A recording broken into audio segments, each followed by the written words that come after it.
the economics. Now you must decide if your marketing strategy makes money sense. This is the asset test for your marketing strategy. It does not matter how well you analyze the customer, how good a job you did in segmenting the market, or how creative your promotion strategies are, if the marketing strategy does not make economic sense. At the start of this course, I made the point that developing an internally consistent and mutually supportive marketing strategy is a circular process. At each step of the process, you gain new insights and inevitably need to amend your plan.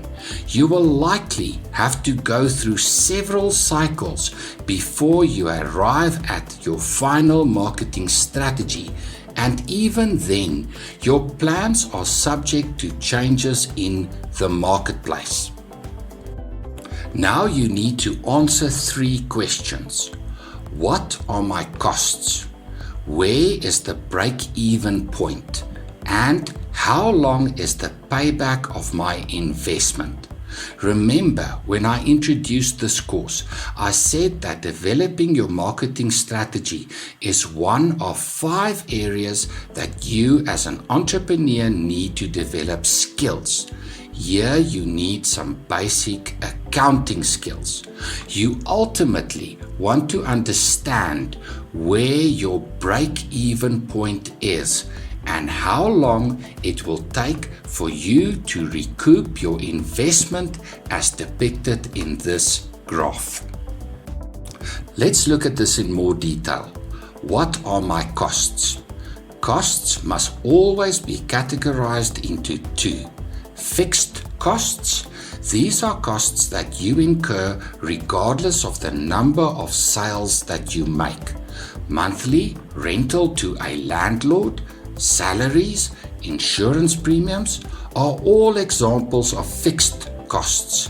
In terms of marketing budget, fixed costs might include the cost of radio adverts over a specified term or the cost of creative content for a campaign. You must pay these costs regardless of the success or failure, as measured in terms of sales, of your marketing campaign. Variable costs. These are costs that relate to each unit or batch of units sold. Delivery costs to the customer is a good example.